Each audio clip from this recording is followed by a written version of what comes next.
Ngayong gabi sa PTV Sports Chat, dumalaw si Jiu Jitsu fighter Kaila Napolis, ang unang nakaginto sa kakatapos lamang na 32nd SEA Games. Panoorin po natin ito.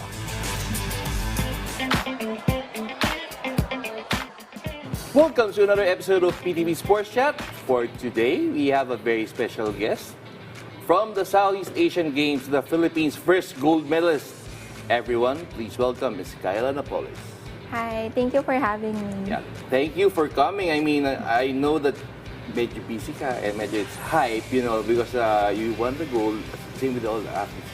Kaila, una kong tatanungin sa'yo talaga. Being the first is always, alam mo naman, pag first it carries a lot. How does it feel to be the first Filipino to win that gold in the SEA Games? Actually, I'm very shocked na ako yung first. Very overwhelming for me na nakuha ko yung gold medal. Kasi yung kalaban ko, siya yung parang Manny Pacquiao ng Cambodia. Sobrang sikat niya talaga. Kahit yung high officials ng Cambodia nanood for her match. So, sobrang saya ko na ako din yung ako na ulit nakakuha ng gold medal. Kung sinabi mo Manny Pacquiao, parang ibang level yun. But were you aware that when you were facing her, were you aware na siya to? Yes. Nakalaban ko siya last 2019. Oh, okay. And yung tayo nag-host ng SEA Games, doon ako nag-silver. So, I lost by an advantage. Tapos, mas sobrang saya ko nakabawi na din ako this 2023 SEA Games. I just have to ask, nung nanalo ka, anong unang pumasok sa utak mo? Anong unang naramdaman mo? Lalo na't unang-unang gold mo siya. Parang relief and na lahat ng training, lahat ng mga pinagpaguran namin, yung diet, may bunga din yung pinaghirapan namin. Oo nga, di ba? Tapos, yun nga, all the attention was on you. How were you able to handle that? Actually, medyo pressure siya kasi lahat nanonood tapos sobrang ingay ng crowd kasi lahat sinisigaw yung name ng kalaban ko kasi sobrang idol siya. Ginagawang yung pressure, parang tinuturn ko na lang siya to excitement na parang, wow, ito na yung chance ko to play for my country. So, gusto ko talagang gawin yung best ko. Okay. This is pang ilang SEA Games mo na bali to, Kaila? This is my second SEA Games. So, from yes. the silver, from the gold, tas gold naman ngayon. Yes. Kumbaga, tingin mo ba, accomplish ka na, or what does this mean to Kaila moving forward as far as Jiu Jitsu is concerned? For me, parang pang-boost na parang I'm on the right track na for my next competitions, parang ang dami ko pang kailangan i-improve, but at the same time, parang okay yung training, so konting adjustments na lang yung kailangan. When you won that medal, sino yung una mo nakausap or una mong gustong kausapin at sabihin na, hey, I won the gold? Sino yung Actually, yung team ko talaga, nanonood talaga sila sa live sa Philippines. Parang in-stop pa nila yung training to watch the finals match. Tapos pagbukas ko ng phone ko, sobrang daming messages from the team na, kasi hindi ko lang effort yung gold. Parang sila din yung tumulong sa akin, yung team ko, yung sa national team, sa Checkmat Philippines. Sila talaga yung nag-boost sa akin para makuha yung gold. I can imagine, kasi siguro isa ako doon sa nag-message sa'yo nun. Diba? Pero nga, being the first in everything, ito naman, for the sport, let's talk about the sport. What does this mean for the sport, especially the Philippines? I mean, I've been hearing a lot of people getting into Jiu Jitsu, okay? So, what does this mean for the sport? For the sport, it's a young sport here in the Philippines. So, Jiu Jitsu is growing. Medyo nakikilala na siya unti-unti sa efforts ng mga teammates ko din. Dahil di lang naman ako na-gold din si Annie Ramirez and Mark Lim. And then yung silver si Maggie Ochoa, and then may mga teammates din ako na nag-bronze. So, parang lahat ng effort din nila to promote the sport, the Jiu Jitsu, sa community. You mentioned their names.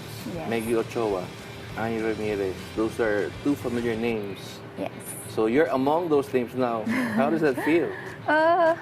Sobrang saya kasi idol ko sila, kahit teammate ko sila. Sila din yung tumulong sa akin to warm up during the comp. Kaya lahat ng advice nila parang pinapakinggan ko, paano bang kailangan kong gawin, ano yung kailangang mental preparations. Okay. What's ahead for you, Kaila? I mean, after the SEA Games, ngayon medyo breather ka lang, I'm sure, for now.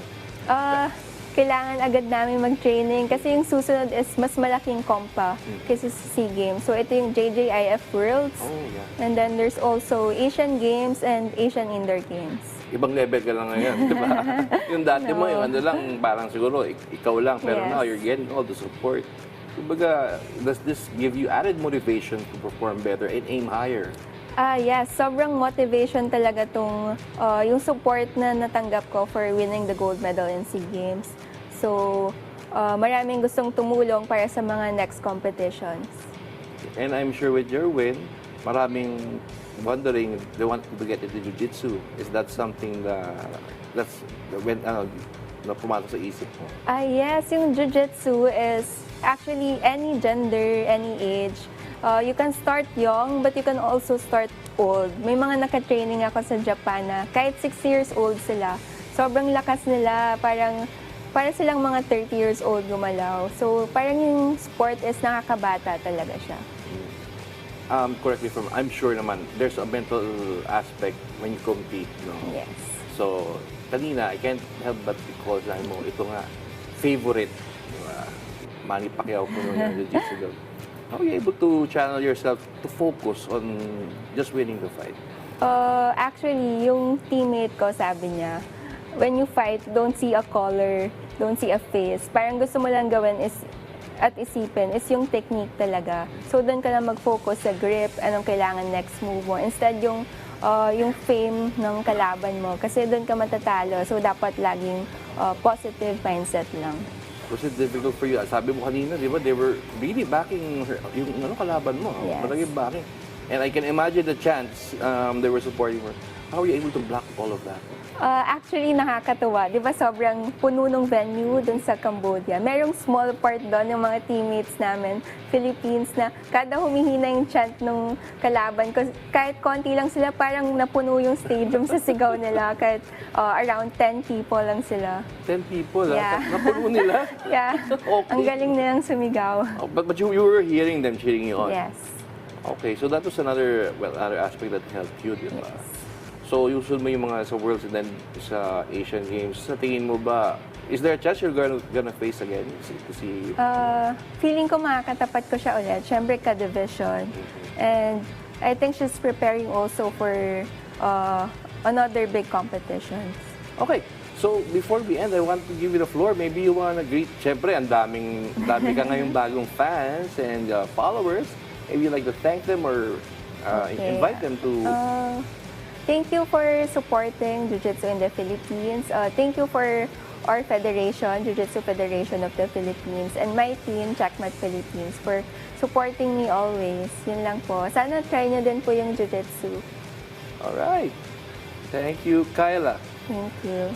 Okay, thank you everybody. It was a pleasure talking to Kaila Napolis, the very first gold medal winner in the recently concluded SEA Games, and I hope we will have you here again in the future when your schedule permits.